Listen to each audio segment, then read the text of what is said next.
broad-based partners, President William Ruto and Raila Odinga, had a presser, a conference, a meetup at State House in Mombasa, and we definitely saw the dalliance between these two leaders. In Kenya, we've seen this statement manifesting that there are no permanent friends or enemies in politics, only interests align. Are you open to working with Raila Odinga, the broad-based partner of President William Ruto? I am open to working with anybody who means well for this country. And I want to take this opportunity to tell the supporters of Raila Odinga from Nyanza that they should not fight the mountain people, because we are not their enemies at all.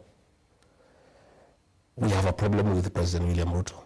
We have no problem with Raila Odinga and ODM.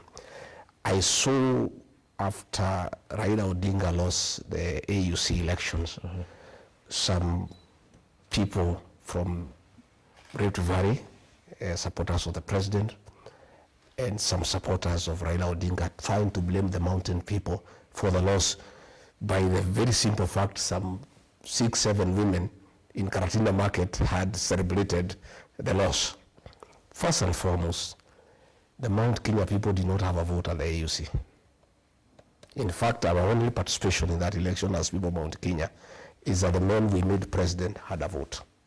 And if he did vote for Raila Odinga, as he says, okay, then the people of Mount Kenya supported the candidature of Raila Odinga. We have no problem with Raila Odinga. I've had a lot of consultations with the people from the mountain. In fact, I have done almost 400 meetings in the last 4 months. And we'll get to that. And the people of that area have asked me to look for friends. And we are open to working with anybody who means well for this country. You know? But we're talking about a man you decampaigned vigorously in the previous election. A man who mobilized his MPs to vote against you. That is the impeachment. The voting against me by ODM people is neither here nor there. The person who orchestrated the impeachment is William Ruto. That's the person we have a problem with. He deceived the ODM people the way he deceived all us in the mountain. And for the record, we, for many years, had problems with Raila Odinga because he had been demonized as somebody who is against the mountain people. In 2020, President Uhuru Kenyatta convinced us that Raila Odinga is a good man. But President William Ruto, then Deputy President, convinced us that Raila is a bad man, he's a witch doctor, he is a lot of poverty, he means bad for this country, and William Ruto admittedly was more persuasive than Uhuru Kenyatta. But you're on record saying this. I'm just saying, he persuaded us, and after he became president, he looked for Raila Odinga and he said he's a good man. So, Raila Odinga has been claimed by everybody. President Uhuru Kenyatta said he's a good man. William Ruto, who told us he's a witch doctor, who told us he's a lot of poverty, who told us he has no plan, who told us he is rudderless, who told us he's planless, today is singing praises for him as the best leader, not just for Kenya, but for Africa. So, we refused to vote for Raila Odinga, not because he was a very bad man, but William Ruto convinced us he's bad. Okay. Again, I must say that Raila Odinga was a victim of our community's distaste for betrayal. We felt that Uhuru Kenyatta had betrayed William Ruto by looking for Raila Odinga. So because we hate betrayal, we decided to punish Raila Odinga and Uhuru Kenyatta at the same time. But still 1.1 million people from our region voted for Raila Odinga. But now that William Ruto has betrayed us, knowing very well that he is a beneficiary of our community's distaste for betrayal, we are through with him. So Raila Odinga is there. He has not betrayed us. He has not done anything so grave, you know, that in our view makes it impossible for us to work together.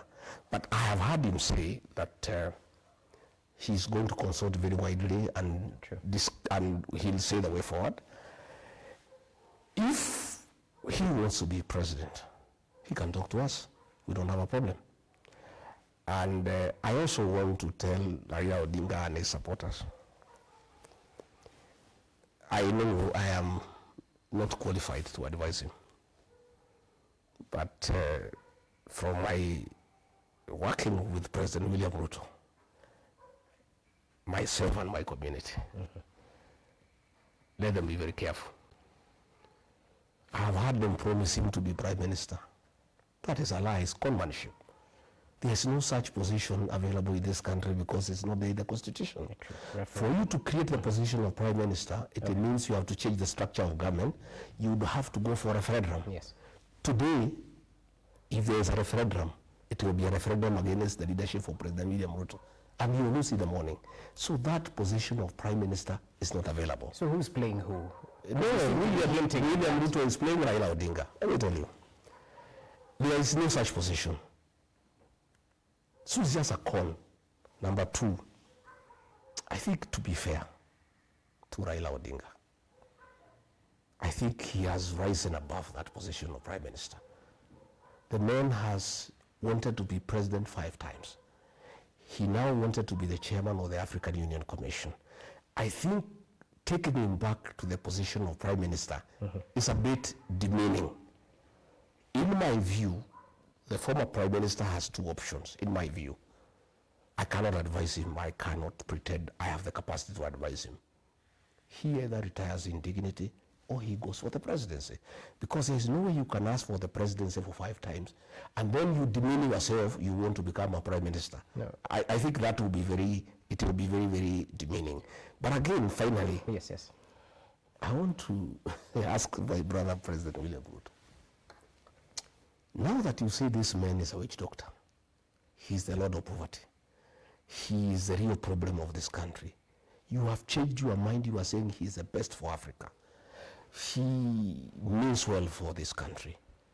Why don't you, if you are genuine, consider to do 1 term and endorse him to be president in the next election? If you really genuine that this man is so good, this man can sort out this country, if really that is from the bottom of your hand, of your heart, since you have done 5 years, you are going to do 5 years and you have not done very well, why don't you consider to allow this man to be president? So what I would like to say is that in my discussions with the people, we have, by the way, I must tell you in those discussions, if you want me to tell you, and we'll get to that. We'll get there. Yes. But I'm saying we are not opposed to working with Raila Odinga.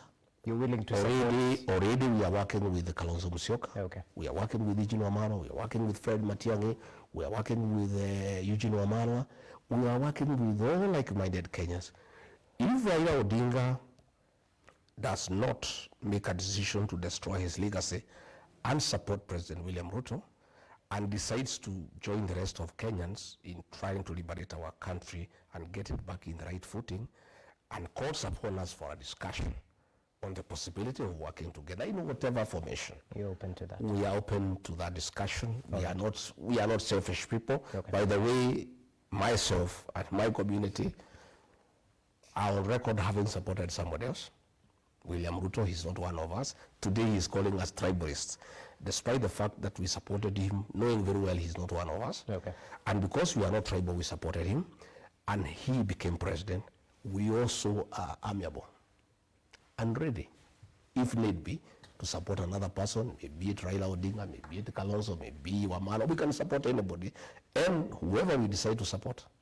And take it from me today, and you'll ask me 2 years from now. Whoever we decide to support, we have 2 options. We can have our own candidate from the mountain, and we are good. If we decide for whatever reason that it's better to support somebody else, whoever we decide to support, that will be the next president of the Republic of Kenya.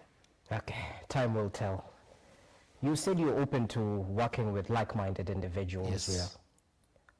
Have you had a meeting